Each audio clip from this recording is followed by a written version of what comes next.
বিয়ের তালিকায় এবার নাম লেখালেন উড়নতুবড়ি ধারাবাহিকের নায়িকা সোহিনী বন্দ্যোপাধ্যায়। হবু বরকে জানাবো এই ভিডিওর মাধ্যমে।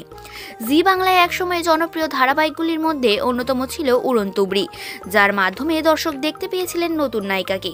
মুখ্য চরিত্রে দেখা গিয়েছিল সোহিনী বন্দ্যোপাধ্যায়কে তুবড়ির ভূমিকায়।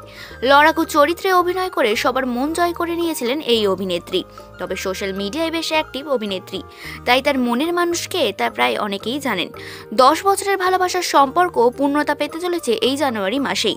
তার মনের মানুষ জয়সূর্য গুপ্তার সঙ্গে 7 পাকে বাঁধা পড়তে চলেছেন অভিনেত্রী। প্রেমিক জয়সূর্য কাজের সূত্রে লন্ডনে থাকেন।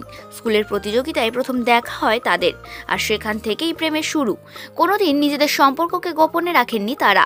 ধারাবাহিক করার সময় সিরিয়ালের নায়ক অর্জুন ওরফে অভিনেতা স্বস্তিক ঘোষের সাথে অভিনেত্রীর বেশ ভালো বন্ধুত্বের সম্পর্ক তৈরি হয়েছিল।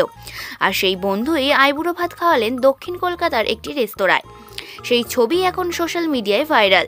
কিন্তু বিয়ের তারিখ জানতে চাইলে একটি সংবাদ মাধ্যমকে অভিনেত্রী জানান, 27 জানুয়ারি বিয়ে করছি। লং ডিস্টেন্স সম্পর্ক আর আমার ভালো লাগছিল না। বিয়ে করে 1 বছরের জন্য লন্ডনে চলে যাব, কারণও ওখানেই থাকে। তবে এখানে আমার কেরিয়ার আছে, তাই বেশি দিন থাকবো না। জয়সূর্যও এখানে ফিরে আসবে আমার জন্যই। উড়নতুবড়ি ধারাবাহিকের পর আর কোনো ধারাবাহিকে তাকে বিশেষ দেখা যায়নি, তবে তার ভক্তরা তাকে শুভেচ্ছায় ভরিয়ে দিয়েছেন।